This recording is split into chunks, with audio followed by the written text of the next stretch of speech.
आज से तकरीबन 49 साल पहले 1975 में जब पहली बार ब्रिटेन में वर्ल्ड कप शुरू हुआ था, तब सारी दुनिया पर क्रिकेट की दीवानगी का दौर शुरू हो चुका था। इसी दौरान भारत के सबसे बड़े राज्य उत्तर प्रदेश में एक 6.5 फुट की कदकाठी वाला नौजवान क्रिकेट के मैदान में पसीना बहा रहा था। तब वो बंदूक और गोलियों से नहीं, गेंद से खेलता था। तब उसके हाथों में कानून की हथकड़ी नहीं, बल्कि कॉलेज की किताबें हुआ करती थी। अपने टाइम में वो एक मशहूर क्रिकेटर था जो अचानक ऑलराउंडर से पूर्वांचल का अंडरवर्ल्ड डॉन बन गया। उसका नाम था मुख्तार अंसारी। 80 और 90 के दशक में जिस माफिया मुख्तार अंसारी के नाम से सरकारी ठेके खुला करते थे, अवैध वसूली हुआ करती थी, यहाँ तक कि जिस बाहुबली मुख्तार अंसारी के इशारे पर सरकारें अपना फैसला बदल लेती थी, आज उसी मुख्तार अंसारी का बना बनाया साम्राज्य खत्म हो चुका है। 28 मार्च 2024 को बांदा जेल में हार्ट अटैक से मुख्तार अंसारी की मौत हो गई। लेकिन मुख्तार के परिवार का दावा है कि मौत हार्ट अटैक से नहीं, बल्कि जेल में उन्हें स्लो पॉइजन देकर मारा गया।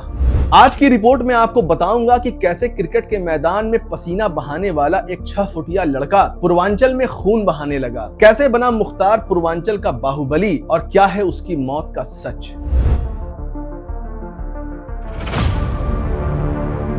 उत्तर प्रदेश के गंगा के किनारे बसा एक शहर गाजीपुर। उस गाजीपुर शहर के एक छोटे से कस्बे यूसुफपुर मोहम्मदाबाद के एक जमींदार परिवार से मुख्तार अंसारी ताल्लुक रखता था। बात 80 के दशक की है। उन दिनों मुख्तार अंसारी के पिता सुभानअल्लाह अंसारी मोहम्मदाबाद के नगर पंचायत चेयरमैन थे। पंचायत के एक ठेके को लेकर मुख्तार के पिता की वहाँ के एक लोकल ठेकेदार सच्चिदानंद राय से कहासुनी हो गई। सच्चिदानंद राय अपने इलाके का दबंग आदमी था। ऊपर से गाजीपुर में राय बिरादरी की संख्या इतनी ज्यादा है कि वो जिसे चाहे अर्श पर पहुंचा दे और जिसे चाहे फर्श पर ला दे। सच्चिदानंद राय अपनी बिरादरी के दम पर मुख्तार के पिता से भिड़ गया। मुख्तार से ये बर्दाश्त ना हुआ और सच्चिदानंद राय से अपने पिता की बेइज्जती का बदला लेने के लिए उसने उस समय के गैंगस्टर साधु सिंह और मखनू सिंह से मदद मांग ली।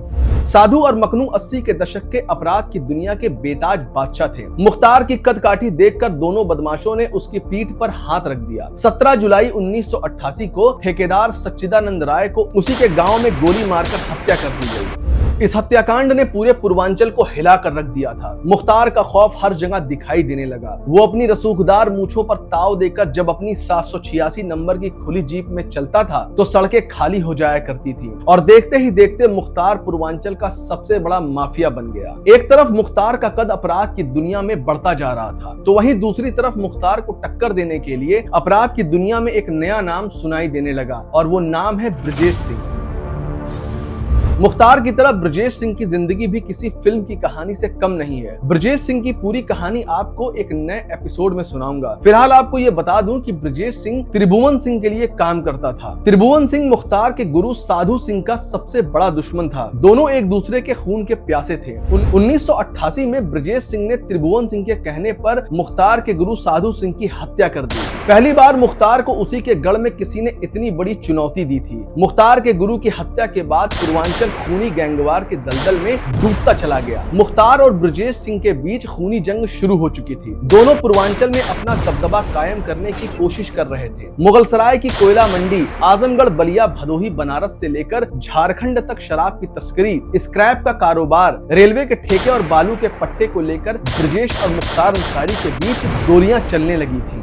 1985 से लेकर 1990 तक मुख्तार और ब्रजेश के बीच 50 से ज्यादा शूट आउट हुए। इसी बीच मुख्तार ने एक बड़ा दांव खेला और राजनीति में हाथ आजमाना शुरू कर दिया। 1991 में पहली बार मुख्तार ने गाजीपुर शहर से विधायक का चुनाव लड़ा। मुख्तार को लगा था कि बंदूकों के दम पर वो चुनाव जीत जाएगा। उसके गैंग की दहशत उसे वोट दिला सकती है, लेकिन लोकतंत्र की लड़ाई में जनता ने उसकी दबंगई को पहली बार में ही खारिज कर दिया। मुख्तार अपना पहला चुनाव हार गया।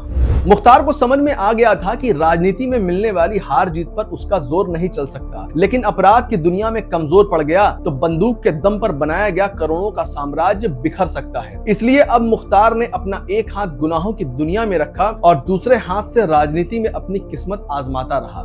गाजीपुर से 40 किलोमीटर दूर एक शहर है मऊ। 1996 में मुख्तार ने गाजीपुर को छोड़कर मऊ से विधायक का चुनाव लड़ा और इस बार किस्मत ने उसका साथ दिया और वो चुनाव जीत गया। मुख्तार अंसारी अब विधानसभा में कदम रख चुका था। विधायक का पद उसके गैंग के लिए ढाल और सरकारी ठेकों को पाने में मददगार बन गया। अब वो अपनी राजनीति और आपराधिक ताकत का इस्तेमाल करके अपने सबसे बड़े दुश्मन ब्रजेश सिंह को कमजोर करने लगा।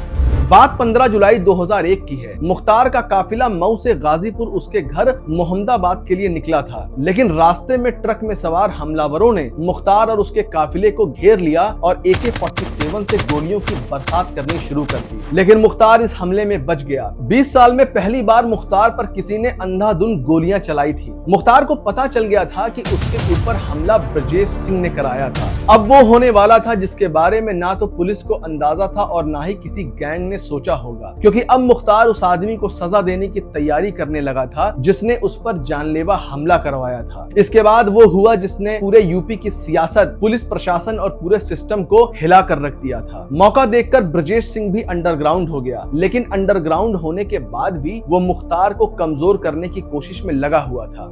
साल 2005 में उत्तर प्रदेश में 2 बड़ी घटनाएं हुई जिनमें मुख्तार अंसारी का नाम सामने आया। पहला मामला मऊ दंगों से जुड़ा हुआ था। वहां भरत मिलाप के दौरान दंगे भड़क गए थे। दरअसल मुख्तार का एक वीडियो सामने आया जिसमें वो अपने हथियारबंद गुर्गों के साथ दंगे वाले इलाके में घूमता दिखाई दिया। हालांकि मुख्तार का कहना था कि वो लोगों को समझा रहे थे। इस मामले में मुख्तार ने 25 अक्टूबर 2005 को गाजीपुर पुलिस के सामने सरेंडर कर दिया था, जिसके बाद से वो जेल में बंद हो गया। मुख्तार के जेल जाने के ठीक 1 महीने बाद 29 नवंबर को भाजपा विधायक कृष्णानंद राय की हत्या कर दी गई। इस हत्याकांड में मुख्तार को मुख्य आरोपी बनाया गया और उसके ऊपर आरोप लगाया गया कि जेल में बैठे बैठे उसने कृष्णानंद राय को मारने की पूरी प्लानिंग की और अपनी पुरानी दुश्मनी का बदला लिया। हालांकि सीबीआई ने मामले की जांच की और स्पेशल कोर्ट से मुख्तार बरी हो गया, लेकिन कोर्ट ने गैंगस्टर मामले में मुख्तार को दोषी पाया और उसे 10 साल की सजा हो गई। बताते हैं मुख्तार जिस भी जेल में रहा उसका रुतबा हमेशा बना रहा, चाहे गाजीपुर की जेल हो, बांदा जेल हो या पंजाब की रोपड़ जेल, और जेलर कोई भी हो, हर जगह मुख्तार की ही चलती थी। 2005 में जब मुख्तार को गाजीपुर जेल में रखा गया था तब उसने ताजी मछलियां खाने के लिए जेल में तालाब खुदवा दिया। इतना ही नहीं, मुख्तार तब गाजीपुर जेल में डीएम समेत बड़े अधिकारियों के साथ बैडमिंटन भी खेला करता था। मुख्तार का रुतबा इतना था कि वह जेल में जो भी सुविधा चाहता वो सब उसे मिल जाती थी। अब बात करते हैं मुख्तार के डाउनफॉल की। पिछले 6 साल में मुख्तार के गैंग की 573 करोड़ से ज्यादा की प्रॉपर्टी जब्त की गई। 200 करोड़ से ज्यादा का अवैध कारोबार ध्वस्त कर दिया गया। 60 साल के मुख्तार पर अलग अलग शहरों में 60 से ज्यादा केस दर्ज थे। 6 अप्रैल 2021 को मुख्तार को पंजाब की रोपड़ जेल से उत्तर प्रदेश के बांदा जेल में शिफ्ट किया गया और अपने अंतिम समय तक वो इसी जेल में था। 28 मार्च 2024 को बांदा जेल में मुख्तार की अचानक तबीयत बिगड़ी, जिसके बाद उसे बांदा मेडिकल कॉलेज ले जाया गया, लेकिन इलाज के दौरान उसने दम तोड़ दिया। मुख्तार के परिवार ने आरोप लगाया कि मुख्तार को स्लो पॉइजन देकर मार डाला गया। हालांकि पोस्टमार्टम रिपोर्ट में मुख्तार की मौत की वजह हार्ट अटैक बताई गई।